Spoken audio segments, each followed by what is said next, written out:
Swastiastu, Pradah Corner dimanapun berada. Kembali lagi dengan saya, Dewa Gede Bramanca, biasa dipanggil Abra. Di depan saya sudah ada narasumber. Ini atas nama Bung Amos Surya El Taurui, biasa dipanggil Amos. Siap. Beliau di sini dari BPIP, Badan Pembinaan Ideologi Pancasila. Ini banyak nih nanti yang kita tanya-tanya, Bang ya. Jadi sebelum masuk ke topik pembicaraannya, seperti biasa kita ada kuis nih, Bang. Oh, siap. Ada 5 clue yang akan kita bahas nanti. Abang pilih 3 saja. Oke, siap. Abang tahu nggak kenapa harus 5? 5, karena Pancasila kayaknya. Nah, betul banget, siap. Pancasila. Salam Pancasila. Salam Pancasila. Nah, ini Abang boleh pilih 3, silakan. Oke, sebentar. Yang ini ya? Oke, boleh. Siap. Kita ambil 3, boleh 2. Oh, 2 lagi abang, sekalian. Nanti Abang simpen. Oh, siap. Oke, siap. Ini. Oke, siap. Ini ada 3 yang sudah dipilih oleh Bung Amos. Kenapa 3? Karena ini nih kalau di Hindi tuh, Bang ya, iya, kita mengenal konsep ketuhanan itu dengan Trimurti. Siap. Hubungan keharmonisan dengan 3 alam kita kenal dengan Trihita Karana. Siap. Jadi 3. 3 sama ini, kalau di Katolik, Protestan 3 Tritunggal. Iya, betul. Memang bahkan ada banyak kesamaan. Siap. Oke, pilih salah satu yang ingin Abang bahas pertama. Yang ingin dibahas pertama mungkin ini dulu kali ya. Nah, kita berangkat dari basic sejarah yang paling jauh dulu. Nusantara. Nusantara. Nah, siap. Ngomongin soal Nusantara, Pradah Corner dimanapun berada, saya ingin tahu dulu nih, Bang Amos ini aslinya dari mana? Nah, oke. Saya cerita sedikit ya. Siap. Kalau saya orang tua kebetulan dua-duanya asli Papua. Asli Papua, tapi bapak saya itu walaupun ibunya dari Papua, tapi ada keturunan Maluku Utaranya juga, Tidore, dan ada sedikit ya bisa dibilang Arab-Araban dikit lah. Tapi lebih dominannya Papuanya. Nah, cuma kalau untuk saya pribadi, walaupun 2 orang tua saya berasal dari Papua sana, pulau yang kaya ya, iya, surga kecil. Saya sendiri sudah lahir dan besar di Jakarta. Ya, tinggal juga di wilayah Tanah Abang. Meskipun demikian, nanti kita karena ngomong Nusantara ya, tentang budaya dan juga lain sebagainya. Meski kita lahir dan besar jauh dari tanah kelahiran atau tanah leluhur, tapi yang namanya nilai-nilai budaya, yang namanya nilai-nilai apa istilahnya kalau dibilang nenek moyang, leluhur dan lain-lain itu tetap diajarkan. Betul. Sopan santun dan lain sebagainya. Kulturnya masih diajarkan walaupun jauh dari tanah leluhur. Kita sebagai bangsa timur ya bisa dibilang punya sopan santun yang sangat lebih. Gitu. Tadi Abang menyinggung tentang tanah yang kaya dalam tanda kutip sebenarnya ya gitu. Ini menjadi salah satu isu yang berulang kali dibicarakan gitu, yang tentang Papua. Tapi kita jangan membahas itu ya. Itu udah yang lain ya. Itu terlalu rumit. Tapi kita mungkin bisa disinggung sedikit-sedikit nanti. Kaitannya sama Pancasila. Betul. Baik, dalam Nusantara ini kita kenal dengan kultur yang beragam banyaknya. Tentunya dalam hal pandangan, dalam hal perspektif itu pasti berbeda-beda banget. Nah, Abang di sini dalam di BPIP menghadapi hal tersebut dalam perspektif orang-orang di Nusantara ini berbeda seperti apa, Bang gitu? Langkah-langkah yang dihadapi. Oke, ini kita bicara BPIP-nya dulu atau saya dulu, tapi sama aja lah. Sama aja. Apa 2 hal yang karena saya bekerja sebagai ASN di BPIP, ya otomatis apa yang saya omongkan walaupun mungkin tidak mewakili lembaga, tapi sedikit banyak ada yang menyuarakan apa yang ada di lembaga saya gitu istilahnya. Betul. Nah, jadi terkait dengan keragaman gitu ya di Nusantara, ini merupakan satu kekayaan yang harus kita syukurin karena mau kita lihat apapun agamanya ya, bukan agama doang tapi kepercayaan juga sesuatu yang diimani. Semua yang ada di Indonesia itu hampir semuanya tidak menghilangkan ataupun juga tidak bisa melawan yang dibilang sebagai hukum alam atau hukum Tuhan gitu kan, soal keberagaman. Nah, tapi keberagaman ini kemudian bisa menjadi sebuah anugerah, tapi bisa menjadi petaka kalau nggak dikelola dengan baik, tidak dikelola dengan benar. Nah, tapi sebagai bangsa Indonesia kita patut bersyukur ya bangsa Indonesia, bahkan mungkin kalau kita tarik ke belakang karena ngomong Nusantara, dari zaman Sriwijaya, Majapahit, sampai ke Republik Indonesia gitu kan. Betul. Kita menjadi bangsa yang sangat menghargai perbedaan. Iya. Nah, kita bisa tahu Sriwijaya ya, kita bicara soal masa lampau gitu di Indonesia, di mana ada, oh ya saya singgung sedikit, kalau nggak salah, menurut sejarawan itu, ada namanya fenomena 7 abatan. Jadi Sriwijaya abad ke-7, Majapahit abad ke-14, Republik Indonesia abad kalau nggak salah 21 ya. 21. Jadi itu ada kayak semacam fase berulang di mana kejayaan Nusantara, kejayaan pulau-pulau yang ada di, kalau bisa dibilang Asia Tenggara ini yang sekarang kita kenal sebagai Indonesia, itu memasuki fase-fase kejayaan. Nah, tapi salah satu kunci kejayaan dari zaman Sriwijaya maupun juga Majapahit sampai hari ini kita berdiri di negara kita tercinta Republik Indonesia ini, itu kuncinya sebenarnya toleransi. Oke. Salah satu ya, saya nggak bilang salah satu, tapi salah satu. Kita bisa lihat ya, kalau nanti belajar sejarah mungkin sejarawan lebih paham ya. Walaupun Sriwijaya itu bercorak atau berlandaskan ajaran Buddha, tapi banyak juga orang-orang dari Hindu, bahkan dari istilahnya kepercayaan-kepercayaan lain yang belajar ke Sriwijaya. Bahkan kalau kita lihat kan tulisan-tulisan itu bukan cuma dari dataran Cina sana, tapi banyak istilahnya hasil-hasil karya seni yang menceritakan terkait dengan Sriwijaya. Betul. Ada Hindu, ada Buddha dan lain sebagainya.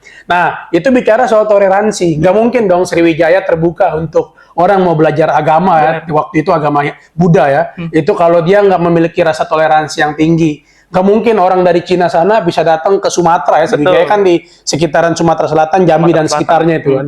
Nah, bisa belajar ke sana kalau mereka nggak punya toleransi, sifat yang terbuka terhadap orang, ya bisa dibilang orang asing ya pada masa itu. Baik dari segi budaya maupun agama, maupun mungkin latar belakang dan lain-lain pada masa itu. Nah, karena dia terbuka, dan ya tentu saja kita tidak bisa pungkiri juga bahwa di situ ada sistem hukum yang kuat.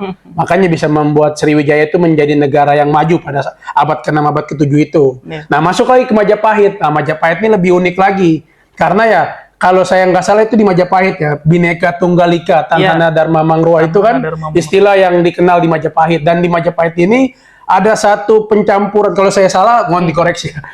Karena saya bukan sejarawan, tapi saya cuma cerita apa yang saya pahamin gitu. Di zaman Majapahit ini pula ada namanya Ciwa Buddha.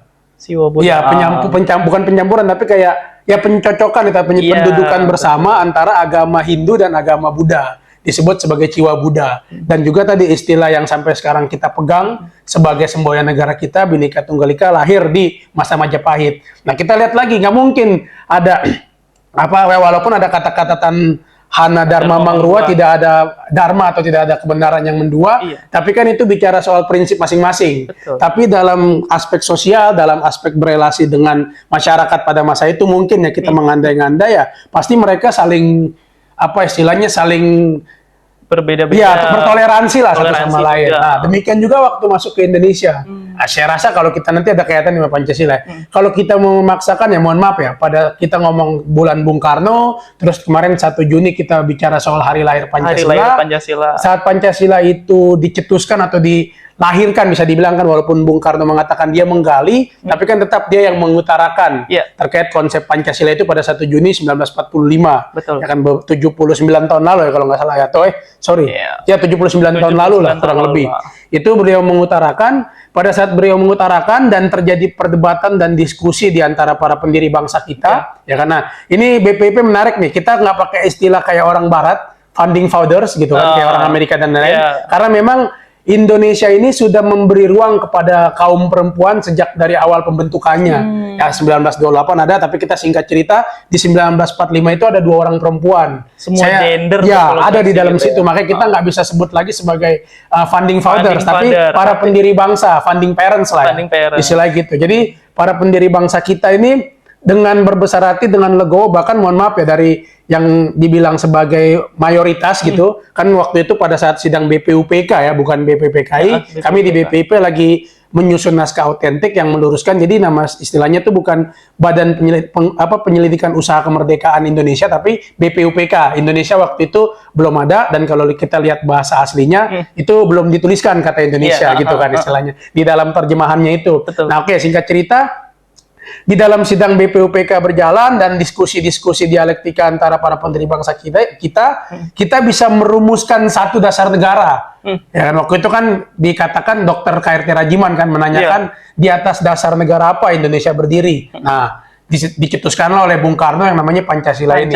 Nah, untuk menerima Pancasila sebagai dasar negara, ya selain memang Pancasila ini nilainya universal, tapi di lain sisi kan juga perlu toleransi yang tinggi. Ya kalau waktu itu mau dipaksain, maaf ya, kalau mau dipaksain syariat Islam atau yang Katolik, yang Protestan, yang mungkin yang saudara-saudara dari Bali juga, atau dari beberapa daerah yang mayoritas Hindu mau memaksain, kan yang ada berantem. Konflik yang ada ya bisa jadi, sampai sekarang kita nggak ada Republik Indonesia, tapi ada Republik Sulawesi, Bali Raya gitu, atau lain sebagainya gitu kan. Tapi karena toleransi, balik lagi tadi, toleransi yang memang dimiliki oleh para pendiri bangsa kita sama dengan fase ya kalau kita bilang Nusantara 1, zaman Sriwijaya, Nusantara 2 Majapahit, dan kita Republik Indonesia adalah Nusantara 3 ini ya. Kalau kita ngomong istilah tadi Nusantara, itu toleransi yang tinggi yang bisa membuat kita menjadi satu bangsa yang besar. Karena kalau mau saling maksa, toleransi aja dihilangin dari Republik ini bisa bahasa kampung saya bilang bisa bunuh-bunuhan, bisa baku-bunuh. Karena saling mempertahankan nilainya. Tapi karena adanya toleransi, ya sehingga bisa menjadikan kita duduk sama-sama. Bung Abra dari Bali, saya dari Papua, ujungan timur ketemu tengah, bahkan ada teman yang dari barat, Lampung tadi ada teman kita dan lain sebagainya. Jadi itulah yang bisa menjadikan kita menjadi bangsa yang besar. Salah satunya itu ya nilai-nilai toleransi. Ya kalau bahasa toleransi kan bahasa orang sekarang. Kalau bahasa kita zaman dulu ya itu Bhinneka Tunggal Ika. Walaupun berbeda-beda tetapi tetap satu jua. Betul. Ini menjadi insight yang bagus sekali ya untuk Prada Corner dimanapun berada.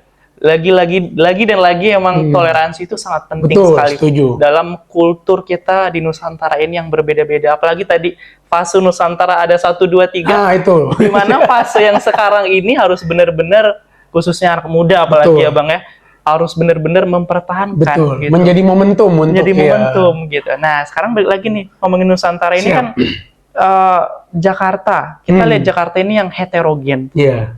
Dan sudah ada iming-iming nih di tahun ini atau di tahun depan ya. Kayaknya udah jadi kan, mau pindah iya, udah mau pindah gitu.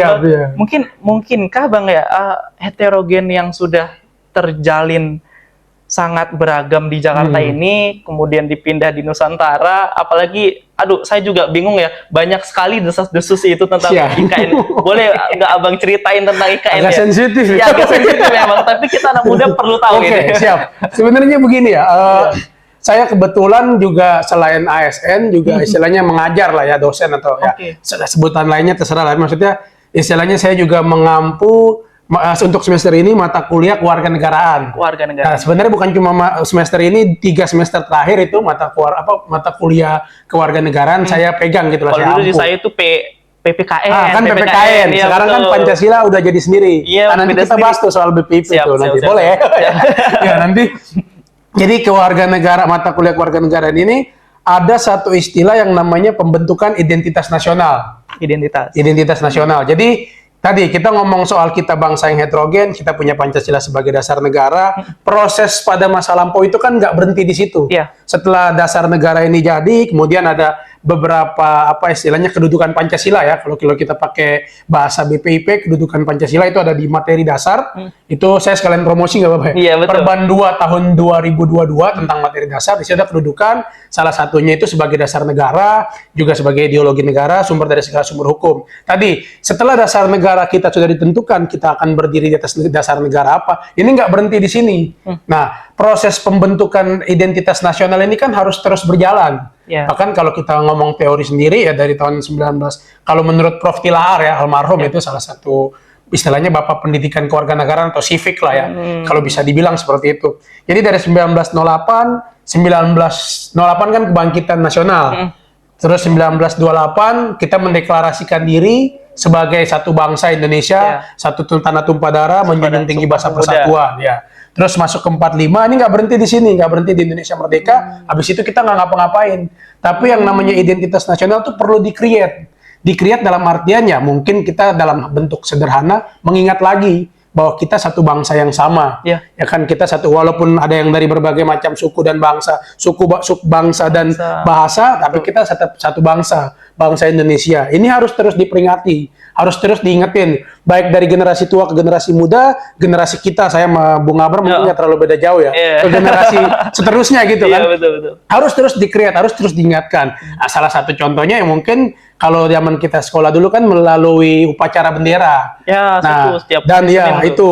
Dan ya bukan cuma sekedar sampai di situ, tadi kita ngomong IKN, sama Jakarta ini memang dari dulu kota pelabuhan ya. Istilahnya dari zaman Batavia dulu bahkan sebelum-sebelumnya, memang bangsa yang datang ke sini heterogen. Nah, kalau nanti kita ke IKN pun itu harus nggak bisa kita biarkan mengalir gitu aja.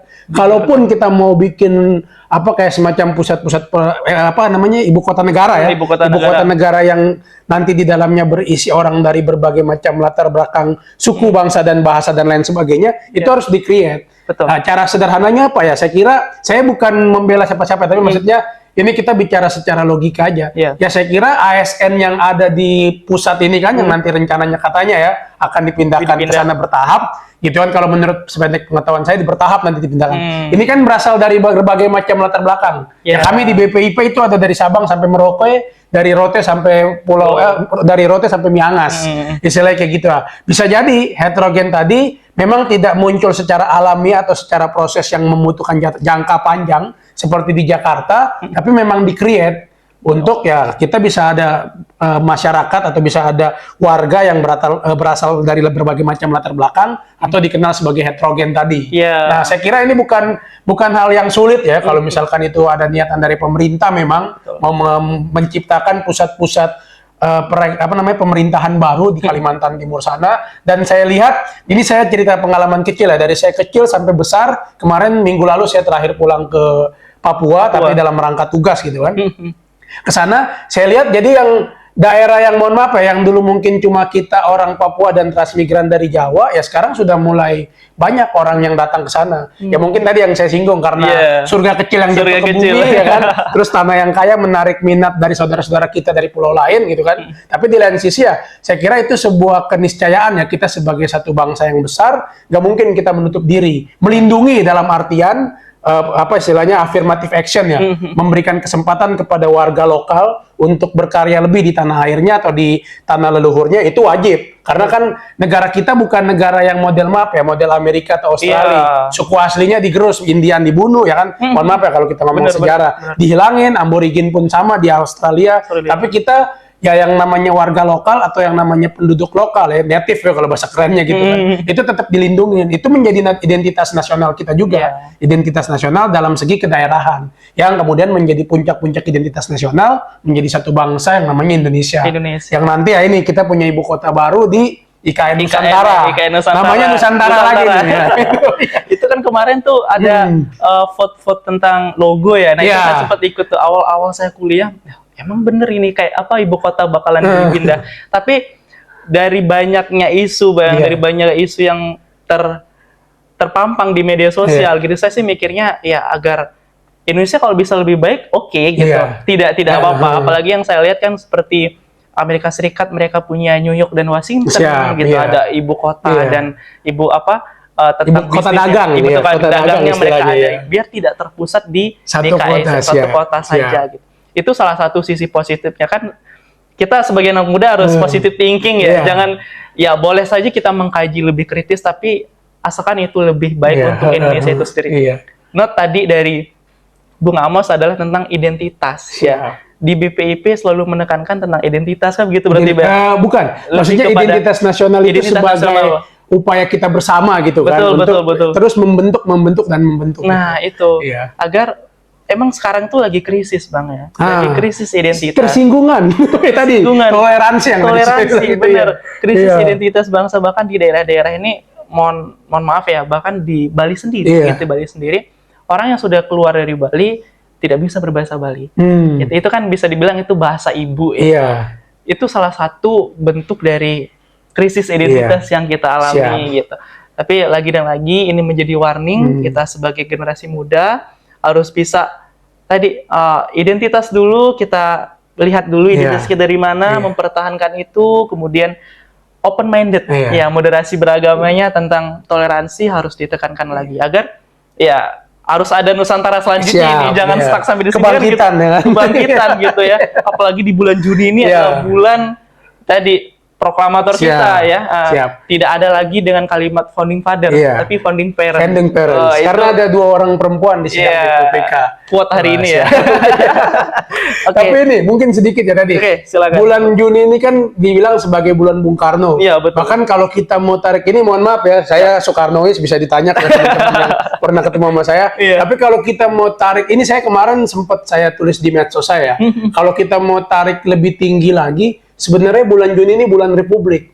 Iya. Karena 1 Juni Pancasila lahir sebagai dasar berdirinya negara Republik Indonesia. Terus kalau nggak salah 4 Juni ya, Tan Malaka lahir. Tan Malaka. Yang istilahnya kalau bisa dibilang dari literatur yang bisa kita baca gitu kan, beliaulah mungkin orang pertama kali ya yang menyebutkan kata Republik. Di dalam bukunya Na Republik yang waktu kalau nggak salah Madilog gitu. Nah, itu yang Madilog kan yang istilahnya pemikiran dia yang dikatakan setara dengan, mohon maaf ya, pemikirannya Karl Marx. Iya, benar. Nah gitu kan, dia Madilog, kalau Karl Marx kan Hizmat gitu. Hizmat. Historical materialis dialektika itu pokoknya. Nah, tapi beliau menuliskan buku terkait dengan Na Republik, kalau nggak salah waktu dia di Singapura atau di Hong Kong, saya lupa, pokoknya dia nulis tentang Na Republik. Disitulah pertama kali kan bisa dibilang pertama kali istilah Republik dikenal di Indonesia ya. Dan kalau mau kita ngomong jujur, yang saya kagumi, Bung Karno pun ya sering-sering juga diskusi sama Tan Malaka ya pada masa pergerakan, juga tokoh-tokoh yang lain. Jadi kalau mau dibilang selain bulan Bung Karno ya bisa sekalian kita deklarasikan bahwa bulan ini ya bulan Republik. Walaupun mungkin ada tokoh-tokoh, kemarin saya sempat di komen sama saya di UNAS gitu kan, di kampus UNAS sana, bahwa tapi kan ada tokoh lain juga yang lahir di bulan Juni ya. Cuma kita nggak usah sebut. Kalau saya lebih fokus ke 2 orang yang memang, mohon maaf ya, yang lain juga jelas sumbangsinya untuk Republik ini. Tapi maksudnya awal-awal berdirinya Republik ya 2 tokoh inilah yang istilahnya bukan kita semua kita lihat, cuma maksudnya inilah yang memang memberikan sumbangsi awal-awal berdirinya Republik Indonesia ini. Jadi selain Bung Karno ya bulan Republik juga, karena pencetus nama atau ide tentang Republik itu lahir bulan ini, ideologi Republik Indonesia, dasar negara Republik Indonesia lahir juga tahun ini, dan salah satu proklamator kan ada Bung Hatta, salah satu proklamator lahir juga di bulan Juni ini. Iya, betul. Itu cuma usul aja istilah. Biar kita itu gini Bang, biar anak-anak muda ini biar semakin tahu sejarah lah ya. Betul. Karena kalau misalnya kita melupakan sejarah, meninggalkan. Kalau kata Bung Karno, jas merah. Jangan sekali-sekali meninggalkan sejarah. Iya, betul. Itu bisa jadi acuan kita untuk lebih ke depan lagi. Siap, kan tentang itu selalu digaungkan tentang generasi emas, terus apalagi itu nanti akan ada 2030 bonus demografi dan lain sebagainya. Jadi satu pertanyaan lagi ya tentang Nusantara. Terkait dengan itu, bonus demografi. Bonus demografi dan tadi generasi emas ya. Saya itu ada pertanyaan menggelitik dalam jiwa saya itu begini, Bang. Bagaimana kita bisa mencapai generasi emas gitu ya? Sedangkan sekarang aja kita dititipkan dengan problema. Siap. Kita turunkan ke generasi muda, yang diturunkan kurang baik. Nah, gitu, menurut Abang gimana itu? Jadi karena kita ngomong soal Nusantara, saya nggak mau bicara yang terlalu teoritikal, tapi saya mau balik bicara soal sejarah lagi aja. Jadi begini, tadi kita ngomong soal dasar negara, kita ngomong soal yang bisa dikatakan doktrin lah ya, atau ideologi atau konsep tentang Nusantara tadi yang saya bicarakan itu.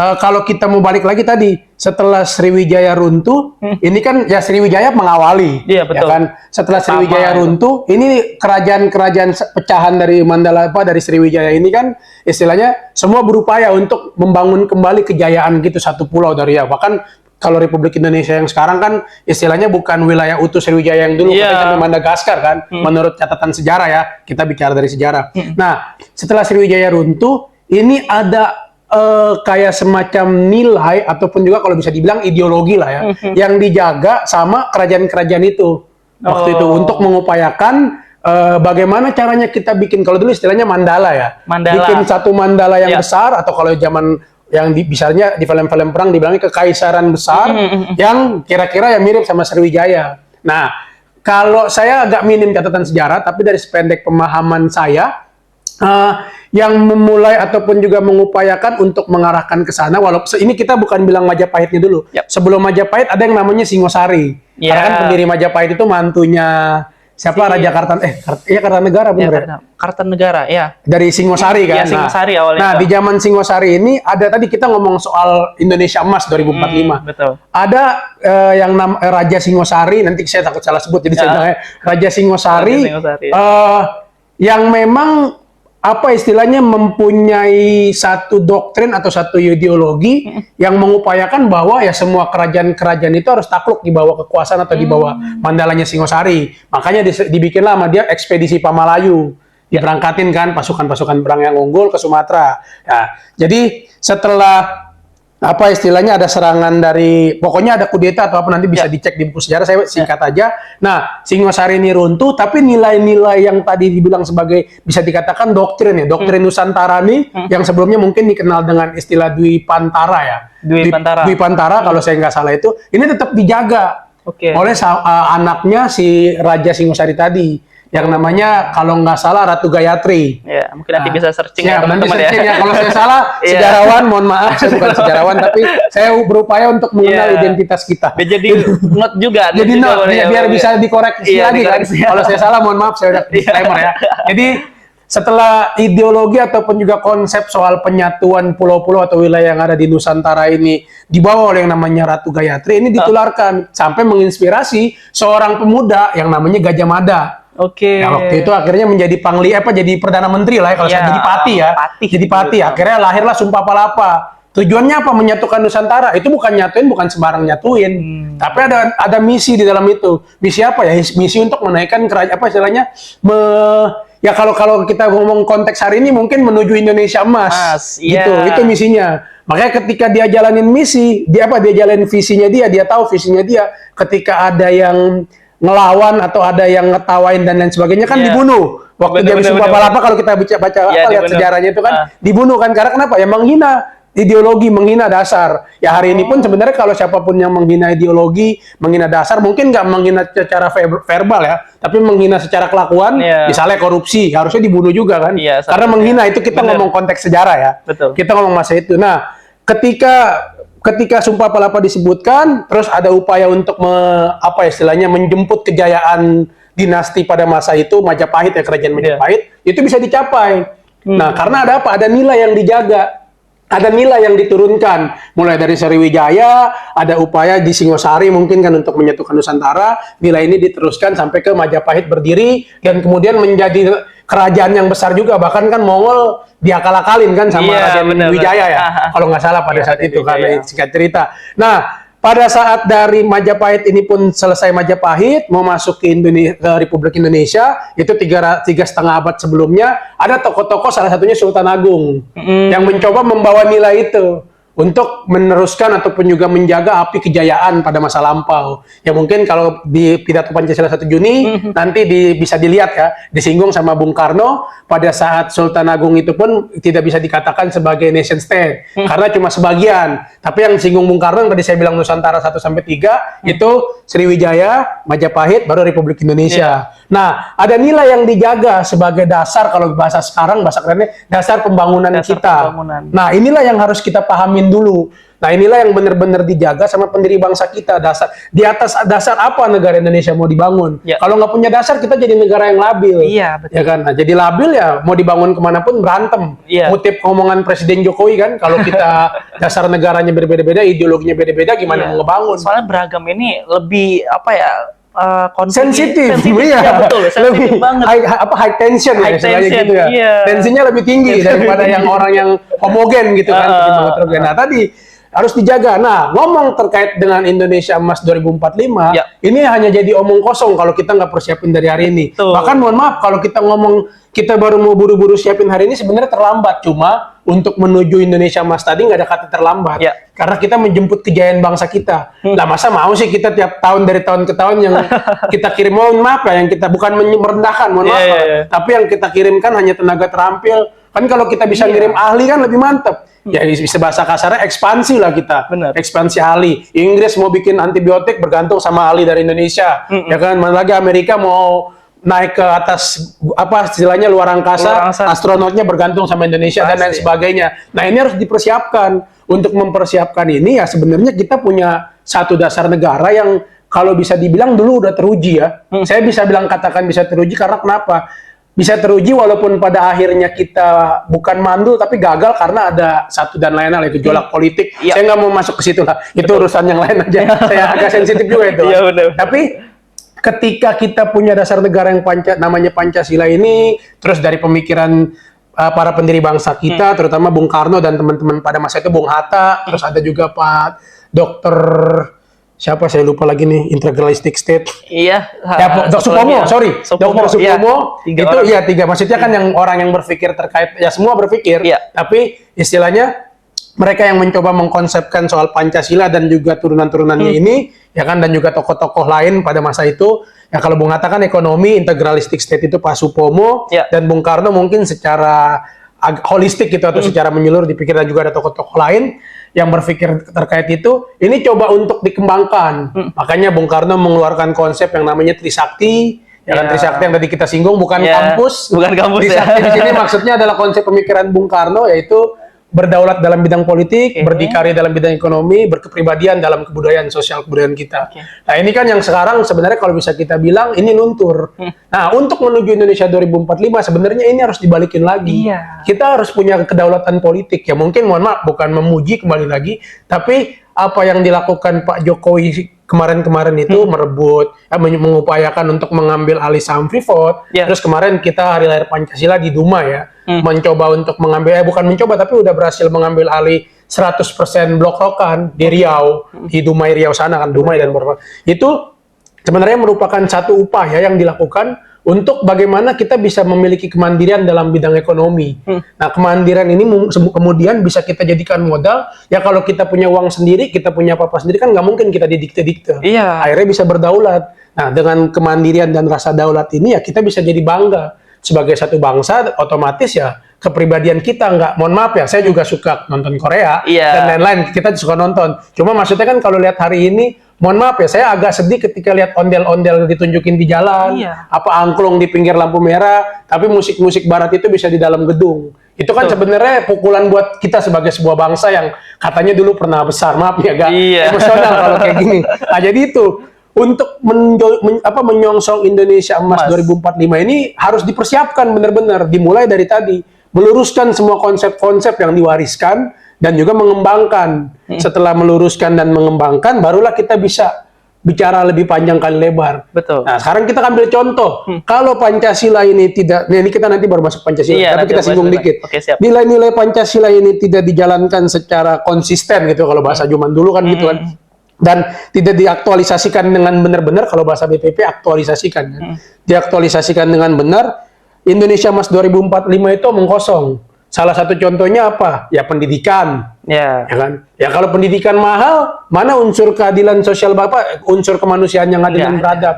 Ya kan nggak ada nih adil-adilnya. Nggak ada. Gimana istilahnya gini, kalau akses pendidikan aja minim, nggak diberikan kesempatan kepada orang yang kurang mampu, gimana dia mau ngejar keadilan sosial, ya kan? Istilahnya satu ya, misalnya Bung Abra katakan orang tuanya berada gitu, Iya. saya anak yang dari pinggir jalan gitu kan, punya istilahnya boro-boro kuliah, mungkin lulus SMA aja mimpi. Iya, Bahasa betul. kasar gitu, ini contoh. Nah, ketika Bung Abra bisa keluar negeri dan saya pendidikannya minim-minim, ketika pasar yang namanya pasar kerja ataupun juga usaha dibuka, ya otomatis orang akan lebih milih ambil yang berpendidikan Pasti. ini daripada yang ini. Nah, disitulah harus kita upayakan bersama gitu kan, ya bukan cuma jadi tanggung jawab kami di BPIP dan pemerintah, Iya. tapi juga tanggung jawab ke seluruh bangsa Iya, Indonesia. seluruh bangsa. Dalam artian ya yang di luar mungkin mengkritik, yang di dalam menjaga nilai, ya kan, sehingga ya pemerintahan ke depan ataupun siapapun yang nanti memegang pemerintahan ke depan itu bisa konsisten. Konsisten dalam arti apa ya? Itu menjalankan Pancasila sesuai dengan apa yang diamanatkan oleh para pendiri bangsa. Betul. Saya selalu berpikir nih, mohon maaf ya sedikit curhat. Iya. Jangan-jangan ini orang-orang tua kita yang udah Bung Hatta, Bung Karno ya kan, terus ya mungkin beberapa tokoh lain, semua tokoh-tokoh yang sudah dulu berjuang ya, baik yang perempuan maupun yang laki-laki dan lain, apa ya, pokoknya perempuan dan laki-laki di masa lampau yang sudah berjuang, ini jangan-jangan sedih lihat kondisi Indonesia saat ini. Ya bahasa kasarnya kan dulu mereka pengen lepas dari penjajah biar bisa lihat saudaranya sama-sama sekolah. Iya. Bukan cuma anak amtenar ya kalau bahasa dulu, anak-anak bangsawan dan lain sebagainya aja yang bisa sekolah, tapi bisa semua. Tapi lihat kondisi hari ini, apalagi kemarin mohon maaf ya ada oknum yang ngomong bahwa kuliah itu tersi apa pokoknya itu lah, tersier, bukan kebutuhan primer lah gitu. Itu kan mohon maaf ya, itu menghina bangsa kita sendiri. Itu kan kita butuh itu ya gimana kita mau bersaing sama orang asing kalau mohon maaf ya, sekolah aja kita dilarang-larang, sekolah aja dibikin-bikin mahal. Ya bila perlu kan dibilang kewajib belajar 9 tahun, ya dinaikin lah jadi wajib 12 tahun ya, 12 tahun. dinaikin lah sampai perguruan tinggi, bahkan bila perlu sampai profesor doktor gitu atau dokter profesor gitu. Justru di situ nanti muncul beberapa. Betul, itulah dia cara mempersiapkan generasi emas. Kalau menurut saya pribadi ya, mempersiapkan generasi emas ya itu dasar negaranya dulu dibenerin. Ya terserah orang mau bilang, ada kan yang bilang ya udah Pancasila ngapain kita nilai, bisa juga pakai ideologi liberal. Saya bilang kalau liberal tuh makin sengsara. Ya, saudara-saudara kita yang pinggir jalan mau kita biarin bertarung bebas, kalau kalau bertarung bebas ya semua punya senjata yang sama, tanda kutip ya senjata, maksudnya mungkin ijazah dan pendidikan dan lain sebagainya. Tapi kalau yang satu pakai senjata yang satu enggak kan ya mati-mati juga. Nah, jadi Indonesia Emas 2045 itu sebuah visi yang harus kita kejar, tapi bukan satu visi yang kita cuma damba-dambakan dan impi-impikan, tapi harus diwujudkan, harus dilakukan, dipersiapkan mulai dari sekarang. Ya saya pribadi karena di dalam pemerintahan sebenarnya punya beban untuk lebih besar lah ya ketimbang apa yang teman-teman yang lain yang di luar sistem gitu. Tapi ya sedikit apapun sumbangsi kita untuk menuju Indonesia Emas 2045 itu pasti diperhitungkan. Dan yang jelas kalau bisa kita jangan bikin para pendiri bangsa kita nangis lagi sendiri. Iya betul, tidak ada kata terlambat gitu ya. Masih bisa. Ini emang panjang perlu banyak literasi gitu. Siap. Saya termasuk Gen Z yang kelahiran tahun 2000. Oh siap. Jadi kalau untuk masalah sejarah gitu ya, dulu hanya mendapatkan TPKN itu pun tidak terlalu banyak gitu. Jadi penting sekali nih tadi harus mempertahankan konsep-konsep yang sudah diwariskan, dikembangkan lagi, diaktualisasikan lagi, direalisasikan lagi. Itu banyak banget istilahnya ya. Nah, tadi saya lupa ada yang ketinggalan.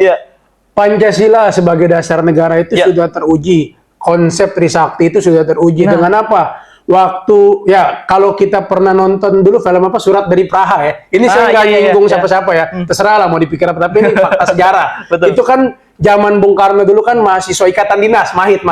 Itu kan sudah dikirim, dan kalau kita baca literatur ataupun sejarah-sejarah yang belakangan terungkap itu kan memang mereka mahasiswa anak-anak muda Indonesia yang dikirim belajar keluar ini sektor-sektor strategi semua. Dan bisa dikatakan ya kalau sampai mohon maaf ya, ini kita bukan menyesali sejarah yang sudah terjadi, biarlah terjadi, kita pikir ke depan gimana caranya Indonesia Raya. Itu impian kita, Indonesia Raya. Nah, itu kan apa yang mahasiswa Ikatan Dinas yang dikirim ini kan sektor-sektor strategis, ada yang ahli nuklir, ahli pesawat, ya kan, ahli tambang dan lain sebagainya, kedokteran bahkan. Ya kalau saya kebetulan pernah dengar dari yang apa istilahnya calon mahit tapi nggak sempat berangkat, beliau mau sekolah kedokteran gitu kan. Ya tapi ya itu karena ada proses pergejolakan politik di lokal, sehingga konsep-konsep tadi Trisakti, Pancasila dan juga konsep-konsep kalau dulu ada Tubapi mungkin ya, 7 bahan pokok indoktrinasi zaman masa lampau itu nggak sempat diimplementasikan. Karena kenapa? Baru mau jalan tahapan awal aja udah diganggu. Nah, tapi ada lagi nih yang kadang yang iseng nanya, makanya kalau FGD biasa ada yang nanya kan, nah terus kenapa sebelumnya nggak dilakuin, baru pas mau akhir-akhir. Nah, kita balik lagi lihat sejarah. 45 kita merdeka, ya kan, itu masih baku hantam ya istilahnya kan. Belum merdeka itu. Baru Desember 49 kalau nggak salah. Ada agresi. Betul, agresi 1, agresi 2. Baru tuh Indonesia diakuin Belanda gitu, kemerdekaan 49 kalau saya nggak salah. Itu pun nggak semua, Nggak semua. Nah, masih ada proses yang negara BFO dan lain-lain. Nah, begitu kita pun udah jadi Republik Indonesia, masih tumpang tindih karena pemerintahan kita liberal, konflik internal, tadi pemberontakan di beberapa daerah. Nah, mungkin baru mulai agak stabil itu ketika Bung Karno, ini karena bulan Bung Karno kita singgung Bung Karno terus, dekret Presiden 5 Juli 1959, itu baru beliau mengambil alih demokrasi terpimpin. Nah, ini juga banyak yang saya mungkin sedikit meluruskan. Banyak yang salah mengartikan bahwa Presiden Soekarno nggak mau turun dari tahta, gini-gini mau jadi raja. Ini salah. Bukan salah, tapi agak keliru. Jadi gini, kenapa perlu ada demokrasi terpimpin? Karena beliau sendiri sudah nguji. Kita coba demokrasi liberal, ngaco kok. Ya kan? Kan liberal, tiap bulan berapa kali, istilahnya 6 bulan sekali, dalam waktu 6 bulan 3 kali ganti Perdana Menteri. Zaman demokrasi liberal dulu kan. Akhirnya karena Bung Karno mau pembangunan ini tetap jalan, diambillah jalan istilahnya demokrasi terpimpin.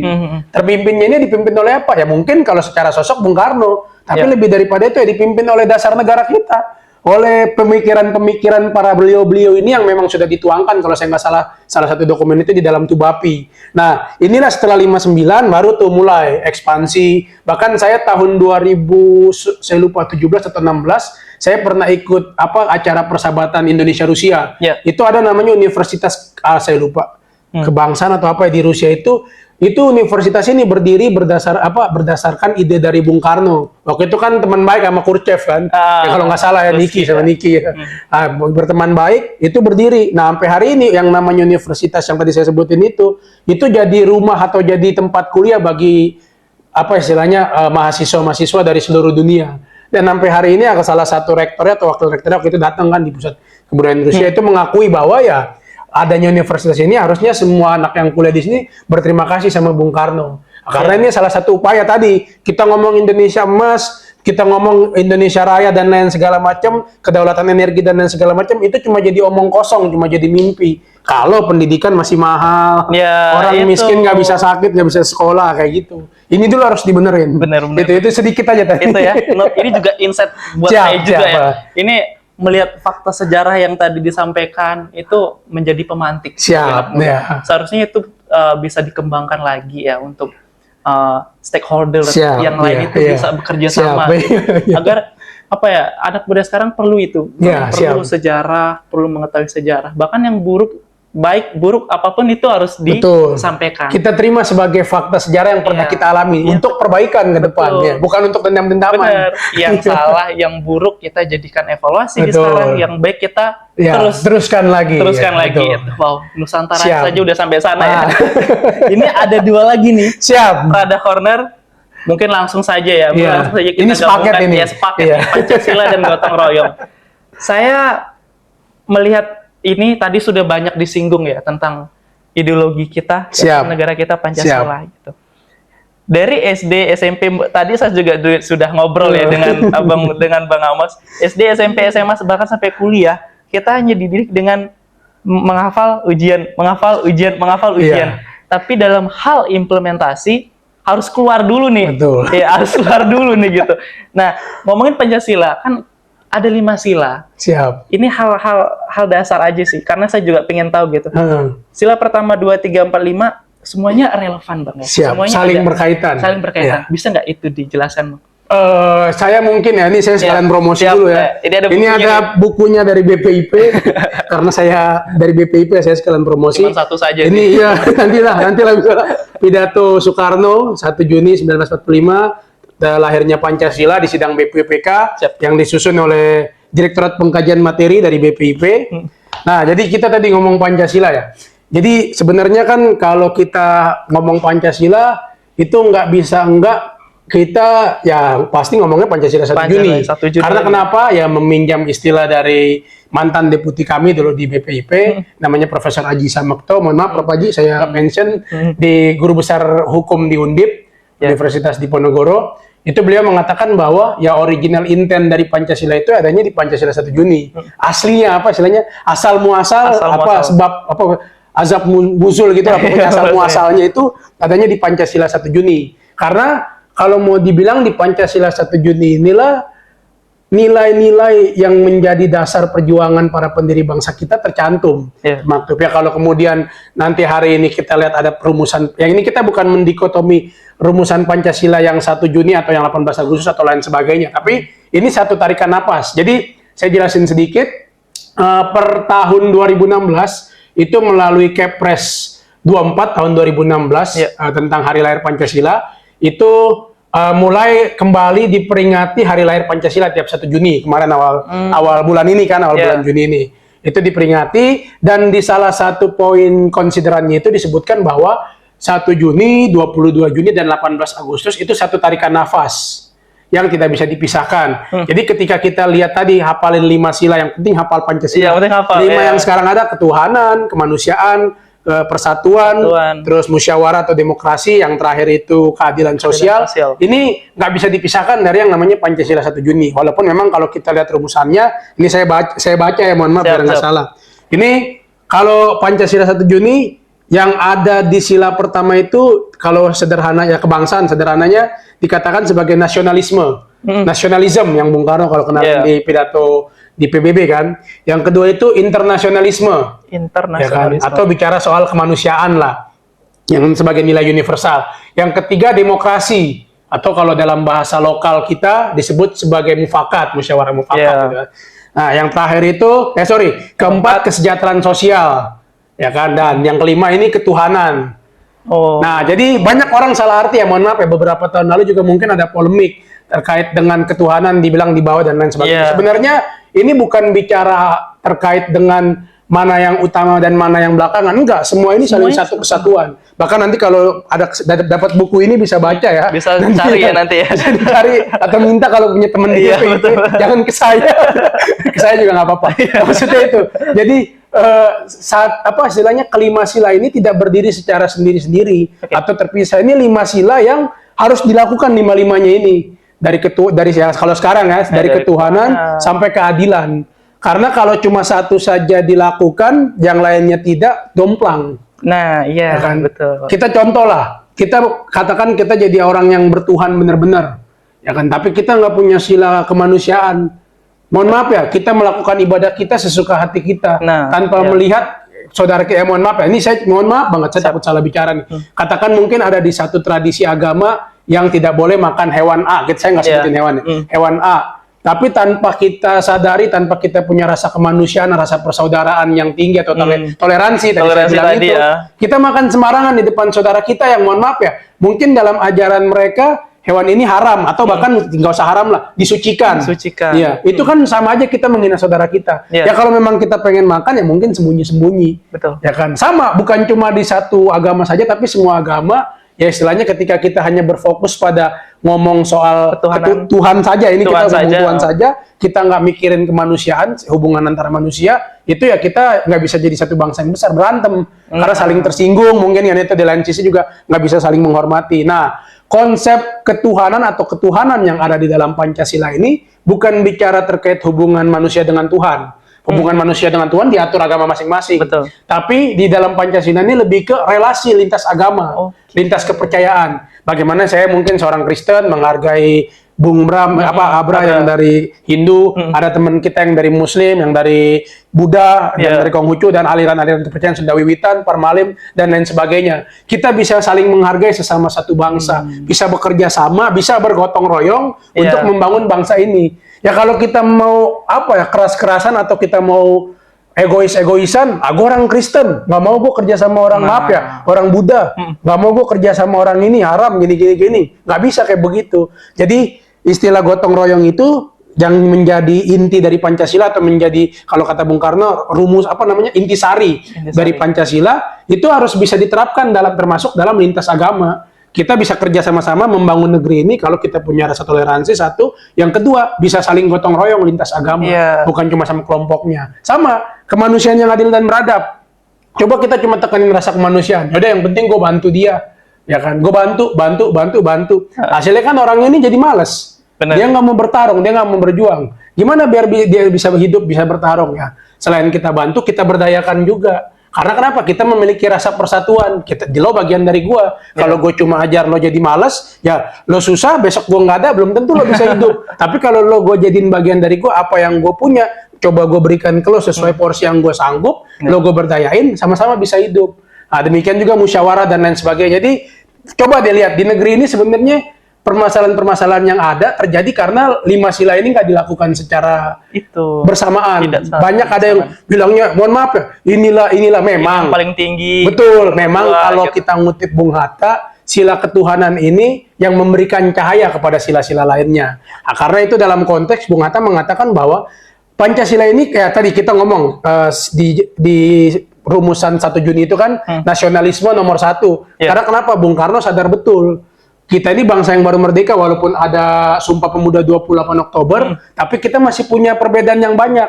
Ya kan? Oleh karena itu kita butuh satu persatuan, perlu satu kekuatan yang namanya nasionalisme, semangat kebangsaan. Nah, tapi ketika ada satu catatan, saya lupa judul bukunya Orang Pancasila kalau nggak salah, itu sempat zaman Orde Baru dibikin penelitian, kemudian disusun oleh salah satu anggota timnya itu Bung Hatta, ada Maramis dan beberapa tokoh yang terlibat dalam sidang BPPK. Itu disebut bahwa Pancasila ini bukan cuma sekedar nilai politis seperti yang dibicarakan pada waktu sidang BPUPK, tapi di situ juga ada nilai moral dan etik yang harus dipegang ya. Walaupun mohon maaf ya, mungkin hari-hari ini moral dan etik ini kita banyak punya versi masing-masing. Padahal kalau kita nyebut yang tadi kita diskusin ya, Bung RG kan dia bilang ada yang namanya etik secara universal, secara umum, nggak bisa dipisah-pisahin satu. Etik ini berlaku untuk ini nggak berlaku itu, kecuali kode etik profesi. Itu beda cerita. Nah tadi balik lagi. Ketika Pancasila ini menjadi dasar negara yang bukan sekedar politis, tapi juga di situ ada nilai etik dan nilai moral, ini harus benar-benar dipegang. Bila perlu ya, kemarin saya sempat ada berita katanya BPIP mau jadikan mahkamah ideologi ya. Ya sebenarnya selama fungsinya untuk menjaga dan menyelesaikan permasalahan yang hari ini ada, itu sah-sah aja. Yang penting ya betul-betul menjaga ya ini tadi 5 rumusan ini, yang bukan cuma sekedar tadi Bung bilang bukan cuma sekedar dihafal, pas pengujian doang di gambar-gambarnya, lambang-lambangnya gitu kan, tapi bisa diaktualisasikan. Nah, berkaitan dengan itu kita masih ngomong Pancasila, itu BPIP mulai dari tahun 2021 bahkan mungkin ya, terus 2022 berlanjut sampai hari ini, itu bersama Kemendikbudristek itu menyusun yang namanya buku teks utama pendidikan Pancasila. Nah, itu karena ada PP ya, PP 4 tahun 2022 kalau saya nggak salah, 2000 ya benar 2022 atau 2023 ya. Itu yang menyatakan bahwa dalam menyusun materi Pancasila, Kemendikbud wajib berkoordinasi dengan badan pemerintah yang mengurusi soal ideologi. Nah tadi, jadi ke depan ini pendidikan Pancasila bagi anak-anak, bagi adik-adik kita yang sekarang mungkin masih SD sampai SMA, itu bukan lagi soal hafal menghafal. Bukan lagi soal teoritikal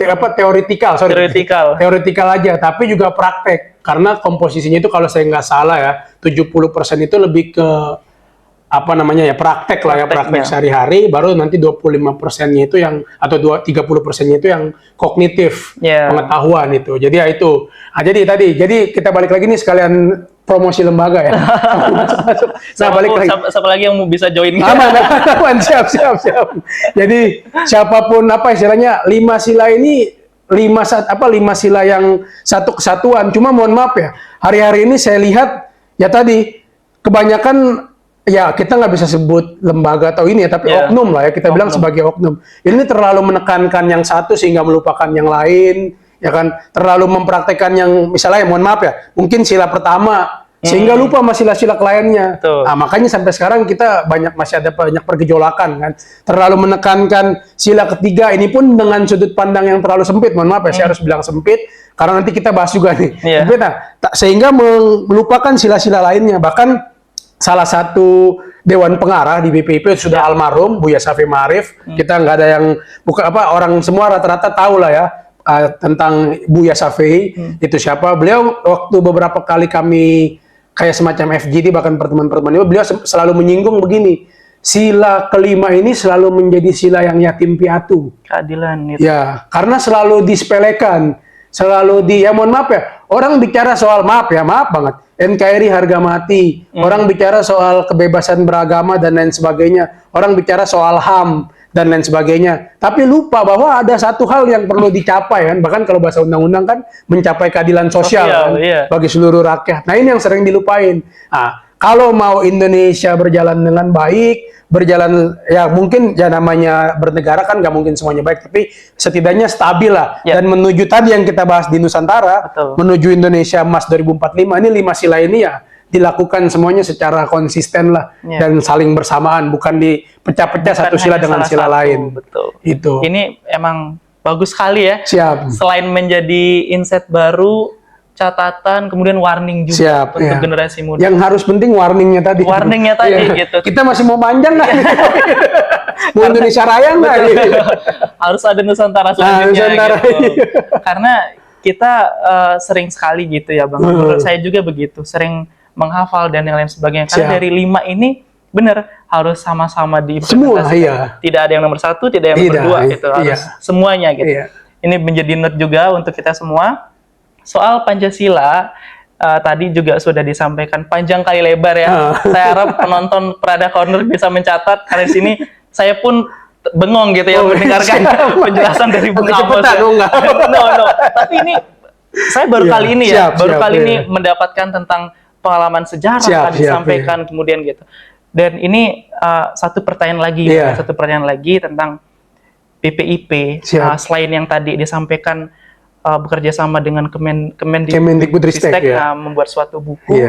Apa sih yang sudah dilakukan dari BPIP ini gitu selain itu untuk ya tadi apakah sosialisasi tentang Pancasila gitu dan lain sebagainya. Jadi ini kemarin sempat gaduh juga, cuma saya nggak mau nyinggung yang gaduh lah. Kalau disinggung kan semakin ini lagi kan, ribet lagi lah. Tapi sejauh ini BPIP itu kan berdiri berdasarkan Perpres 7 2018. Ya kan, terkait tentang Badan Pembinaan Ideologi Pancasila.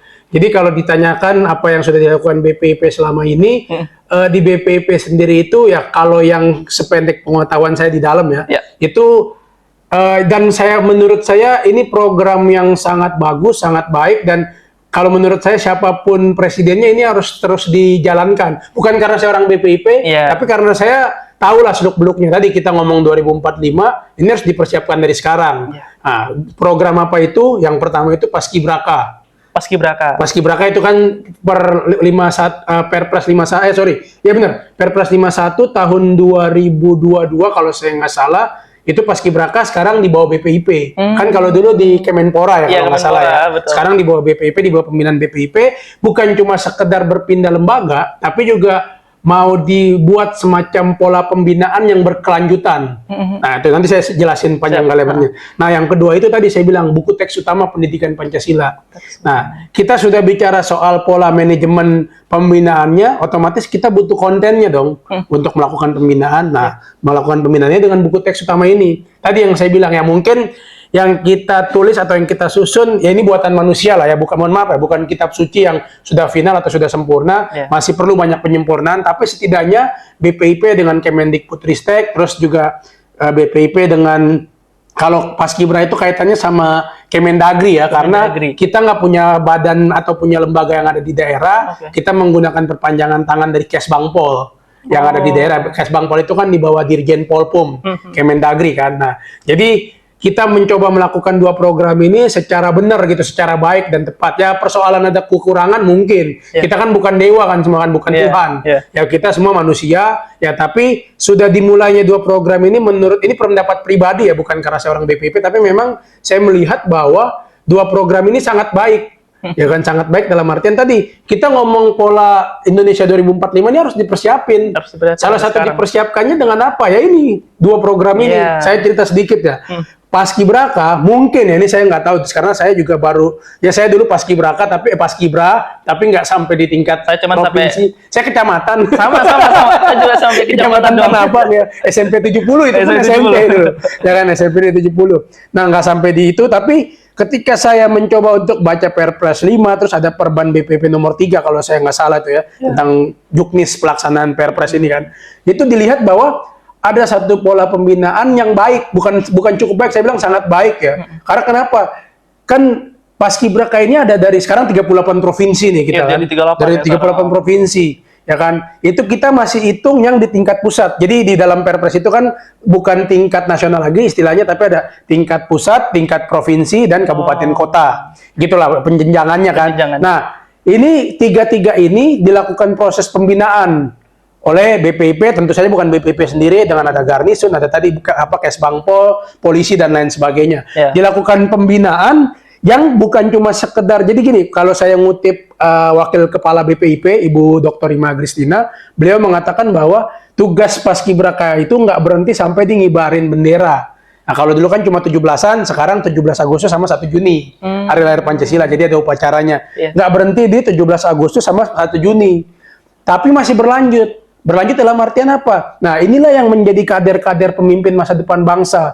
Tadi kita ngomong masalah Gajah Mada, ya kan, ada nilai yang ditanamkan ke Gajah Mada. Gak mungkin dong dia tiba-tiba mau bikin sumpah palapa terus berani bunuh orang kalau ujuk-ujuk dia cuma karena baru mau dilantik, baru istilahnya paham soal konsep Nusantara tadi. Sama anak-anak ini nih, anak-anak Paskibraka ini baik di tingkat nasional atau tingkat pusat, provinsi, kabupaten, kota, ini sedang diupayakan untuk dilakukan pembinaan. Agar apa? Kalau di bahasa Perpres itu ya menjadi kader pemimpin berkarakter Pancasila. Ya. Nah, tadi kita ngomong 2045, omong kosong lah kita bisa sampai ke sana dengan bangga. Ya kalau bahasa Bu Mega ya saya langsung ngomong aja lah. Bahasa Bu Mega waktu di Najwa Shihab kan ditanya, Ibu pengennya apa? Sambil beliau meneteskan air mata karena emosional kan. Beliau bilang pengennya saya Indonesia Raya. Omong kosong kita ngomong Indonesia Raya. Ya kan ngomong Indonesia Emas 2045 kalau nggak dibentuk dari sekarang. Iya. Nah, Paskibra ini menjadi ya bisa dibilang salah satu wadah lah ya yang membuka peluang karena ini adik-adik SMA ini kan dari kelas 10 kan, masih umur belasan tahun, masih energik lah ya. Ya mereka ada yang mau jadi, kemarin saya sempat berapa kali ikut di beberapa daerah, kan saya ikut wawancara juga. Ya. Ada yang mau jadi dokter, ada yang mau masuk IPDN, ada yang mau jadi tentara, ada yang mau jadi polisi, ada yang jadi arsitek dan lain sebagainya. Nah, kalau saya bilang ya kita lakukan pola pembinaan kayak zaman dulu yang saya bilang mahasiswa ikatan dinas tadi. Nah, pola ini yang kita lakukan dan kemudian mempersiapkan. Kita bukan nanam soal teknisnya, tapi kita tanam soal dasar negaranya, soal ideologinya, sehingga pemimpin ke depan harapan kita ya bisa menjadi pemimpin yang berkarakter Pancasila. Pancasilanya bukan yang tadi kita omongin satu-satu, tapi Pancasila secara keseluruhan. Ya kan, Pancasila sesuai dengan yang memang dicita-citakan oleh para pendiri bangsa kita. Nah, dari Paskibraka ini kemudian ya bisa dilakukan pembinaan, kontennya tadi buku teks utama, dan kalau ini benar-benar dijalankan, hari ini BPIP bisa saya bilang sudah dijalankan dengan sebaik-baiknya, tapi tadi ya kita bukan dewa, bukan Tuhan, jadi mungkin ada keterbatasan. Nah, kita melakukan ini dengan baik dan bisa sudah berjalan dengan baik, saya yakin punya harapan, bukan jangankan 2045, mungkin 10 tahun ke depan kita udah bisa lihat bibit-bibit itu ya, istilahnya siapa yang nanti jadi presiden, siapa yang jadi menteri, siapa yang bisa jadi dokter spesialis ini, jadi panglima TNI, Kapolri dan lain-lain. Nah, tapi kalau program ini katakan, mohon maaf ya, ini kan kita kadang di Indonesia program gimana politik will ya, gimana siapa yang kepilih dan siapa yang lanjutin pemerintahan. Gitu. Beda-beda lagi. Iya, kalau ini sayang banget ini karena satu dan mungkin ada sedikit kekurangan sehingga program Paskibraka dan penyusunan buku teks utama ini berhenti. Akhirnya ya pola pembinaan yang sudah dipikirkan oleh para bapak-bapak kita dan ibu-ibu kita, baik yang ada di BPIP dan ada berbagai macam stakeholder yang memikirkan itu, ini sayang kalau nggak diteruskan. Ya, kita cuma bisa bilang kita cuma lihat mimpi lah 2045 itu. Kita ngomong Indonesia Raya cuma ngomong maaf ya, bahasa saya ngomong agak kasar, cuma ngomong kosong. Tapi kalau mau Indonesia Raya, ya kita semua mau Indonesia Raya, tapi harus diperjuangkan. Diperjuangkan dari sekarang. Itu berarti dalam Paskibra dalam bentuk ekskul di sekolah-sekolah gitu. Kalau kalau dulu dan kan itu jadi wajib nggak? Itu nanti kan. Kalau dulu kan ini saya sependek pemahaman saya ya. Kalau dulu kan mungkin yang diambil jadi Paskibraka ini kan direkrut cuma yang ikut-ikut ekskul. Tapi kalau yang 2 tahun ini saya kebetulan ikut ngawal seleksi ya. Yang 2 tahun ini sependek pemahaman saya, karena kita pakai aplikasi, nanti aplikasinya bisa tanya ke BPIP lagi. Kalau nggak salah transparansi Paskibraka ya, kalau nggak salah nanti bisa cari ya. Cross check lagi. Masuk ke websitenya bpip.go.id. Nah, itu. Itu nanti bisa lihat. Nah, jadi itu karena pakai aplikasi dan daftarnya online, jadi dibuka peluang untuk siapa saja yang mau ikut. Tapi memang kalau mau pola pembinaan yang agak lebih, kalau bisa dibilang setengah matang ya yang ikut-ikut ekskul biasanya. Tapi tahun 2023 kalau nggak salah yang kemarin saya terlibat pertama kali, itu ada, mohon maaf ya, dari sekolah-sekolah swasta yang ya kalau orang bilang elit lah ya, yang di sekolahnya itu nggak ada ekskul Paskibra, tapi mereka minat ikut karena ada aplikasi ini, mereka ngikut. Dan ya mohon maaf ya, untuk anak yang tidak gabung di ekskul Paskibraka lumayan. Kalau saya dengar cerita dari teman dan lihat gitu ya, itu lumayan. Ya itu kan istilahnya tadi saya bilang soal baris berbaris, soal ngibarin bendera, itu kan satu hal yang harus dilatih. Tapi kita nggak berhenti di baris berbaris dan ngibarin benderanya ini. Tapi kita punya visi ke depan. Indonesia Raya ya salah satu misinya ini melakukan pembinaan terhadap kader-kader pemimpin masa depan Indonesia yang berkarakter Pancasila. Gitu. Itu kalau dulu saya di SMA, masih ingat tuh SMA saya ikut Paskibra banget. Stereotip dari siswa ya berarti ya, siswa-siswa SMA itu terlalu keras gitu kan, Paskibra terlalu keras, jadi tidak dianjurkan itu wajib, tapi yang mau saja. Jadi yang ikut Paskibra sedikit. Dulu yang wajib itu kan pramuka. Sekarang pramuka udah ya gitu, saya nggak tahu lah itu. Tapi itu pramuka bagus juga. Pramuka juga bagus. Pembinaan karakter kan. Nah, kenapa? Ya udah itu nanti. Nanti dibahas itu. Itu nggak lagi diurusin soal. Kalau udah diurusin nanti kita bahas. Lihat ya teman-teman Prada Corner. Kalau mau dipanjang lagi nih mungkin panjang banget ya.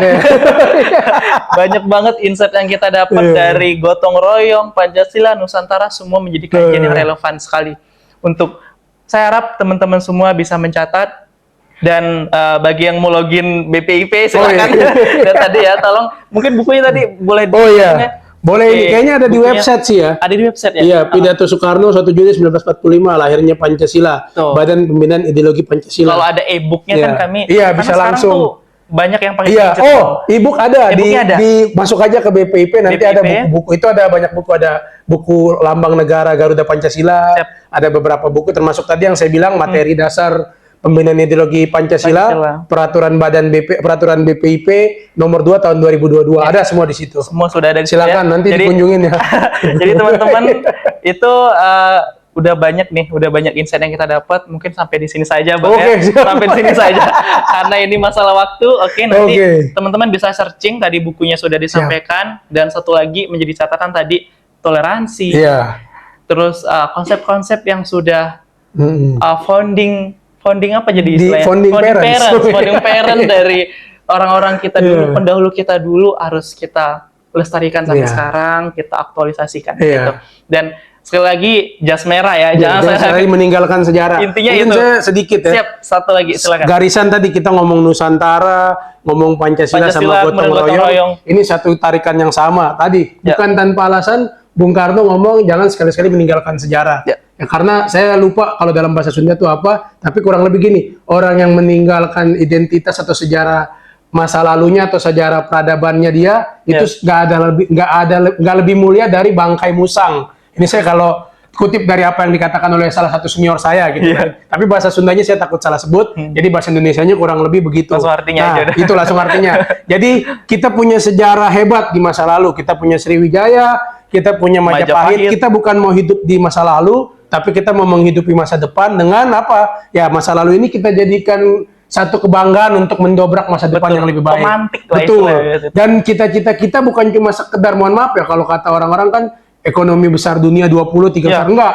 Cita-cita kita tuh Indonesia Raya. Indonesia Raya bukan cuma bicara soal ekonomi, tapi juga berdaulat dalam bidang politik, dan juga punya kepribadian sebagai sebuah bangsa yang besar. Dan yang paling penting ya, kita kalau bisa, bukan kalau bisa ya harus ini ya, kita ikut ambil apa istilahnya, terlibat dalam mengatur dunia ini. Kalau bahasanya konstitusi kan menjaga perdamaian dunia. Semua harus bisa Betul. berkolaborasi, gotong royong tadi ya, tidak hanya BPIP saja yang bergerak. Semua. Gitu, Makanya ini semuanya. sedikit, makanya kalau di BPIP kita punya salam yang namanya Salam Pancasila. Salam Pancasila. Salam Pancasila itu diadopsi dari salam merdekanya Bung Karno dulu 31 September ya, Agustus 1 September itu diberlakukan. Tujuannya apa? Ada gini nih kan, merdeka kan dulu gini kan. Ini jadi Salam Pancasila. Ini berarti bahwa ya tadi kita ngomong angka 5 sila ini bukan jadi tanggung jawab BPIP aja, bukan jadi tanggung jawab pemerintah aja, tapi jadi tanggung jawab semua rakyat bangsa Indonesia.